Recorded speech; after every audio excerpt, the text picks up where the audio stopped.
जय श्री राम दोस्तों, स्वागत है आपका आज की वॉक पे चर्चा में। यूएस के साथ भी टैरिफ वॉर ख़त्म हो गई। भारत के एक्सपोर्टर्स के लिए पिछले एक साल में कई नई मार्केट्स खुल गई, कई नई डील्स हो गई।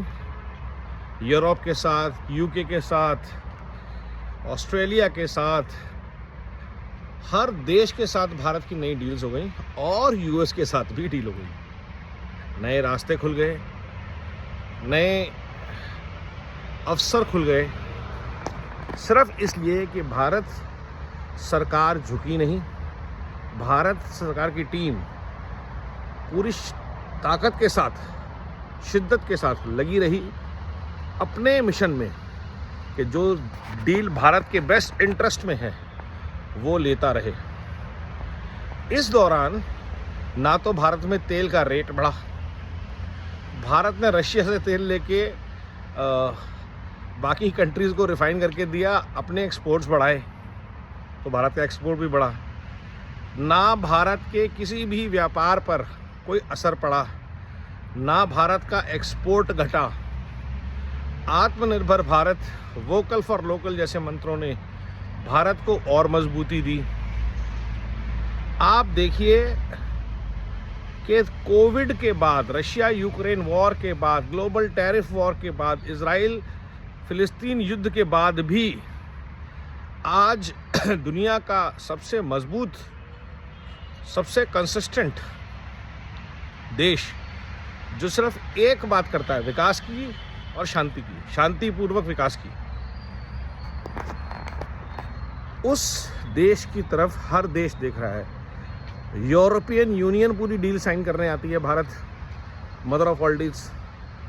ट्रंप जैसा व्यक्ति जो हर एक व्यक्ति के साथ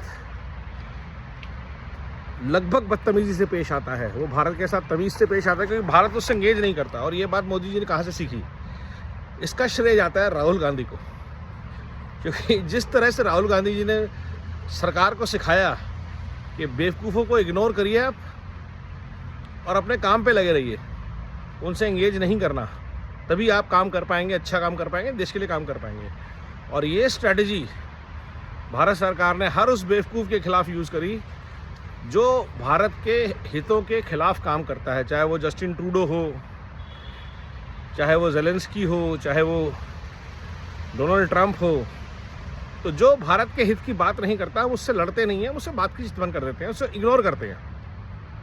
और थोड़े दिन बाद उसको एहसास होता है कि भारत से बिगाड़ने के बाद उनका भला तो कम से कम नहीं हुआ, नुकसान ज़रूर हुआ। क्योंकि आज की डेट में सबसे बड़ी आर्थिक शक्ति हम हैं, सबसे ज़्यादा तेज़ी से बढ़ती हुई आर्थिक शक्ति हम हैं, सबसे ज़्यादा मानस शक्ति जो है वो हमारे पास है। अच्छे पढ़े लिखे कल्चर्ड सभ्य लोग। आपके यहाँ पे रेपिस्ट, ग्रूमिंग गैंग नहीं भेजेंगे। आपके जो बुज़ुर्ग पॉपुलेशन हो रही है, जो काम करने के लिए लोग नहीं हैं, चाहे वो मिडल ईस्ट हो, चाहे वो कनाडा हो, चाहे वो यूरोप हो, चाहे वो जापान हो, जहाँ भी अच्छे काम करने वाले लोगों की आवश्यकता है, जो सनातन विचार, सनातन संस्कृति से, एक अच्छी सिविलाइजेशन से आके काम करेंगे, वो भारत दे सकता है। सर्विसेज का एक्सपोर्ट बढ़ रहा है। तो ये सारा हुआ उस दौरान जब पूरा विश्व तहस नहस अवस्था में था। और आज अगर रियल जीडीपी टर्म्स में देखें तो यूएस नंबर 3 पे है, चाइना नंबर 1 पे है, भारत नंबर 2 पे है। 26, 19 और 16% of global economic power is now in these 3 countries. India is now next to China. और इस पॉजिटिव विचार को आपको एक पूरा इकोसिस्टम नहीं बताएगा। पूरा इकोसिस्टम, ये डीप स्टेट बैक लाल जिहाद सिस्टम है, जिसमें सुख और परिवारवाद से पोषित, दूषित, भ्रष्टाचारी पार्टियां आती हैं, और एक पूरा इकोसिस्टम आता है। ये आपको कभी नहीं बताएगा कि भारत इतना सब कुछ अचीव कर पा रहा है आज सिर्फ इसलिए कि हमारा जो नेतृत्व है, नेतृत्व के साथ जो टीम लगी हुई है, चाहे वो निर्मला सीतारमण जी हो, राजनाथ सिंह हो, हरदीप सिंह पुरी हो, पीयूष गोयल हो, अमित शाह हो, अंदर बाहर हर जगह चाक चौकस चौबंद। सेना का मनोबल एकदम बढ़िया तरीके से चल रहा है, व्यापार द्रुत गति से आगे बढ़ रहा है, अवसर बहुत लोगों को नए नए मिल रहे हैं, सरकारी नौकरी की डिपेंडेंसी कम हो रही है। अब बची सिर्फ एक चीज़ है जिसके ऊपर बार बार चर्चा होती है कि भ्रष्टाचार पे लगाम लगे। जिस दिन ये भ्रष्टाचार पे लगाम लगनी शुरू हो जाती है और ब्यूरोक्रेट्स, पॉलिटिशियन, जुडिशरी का नेक्सस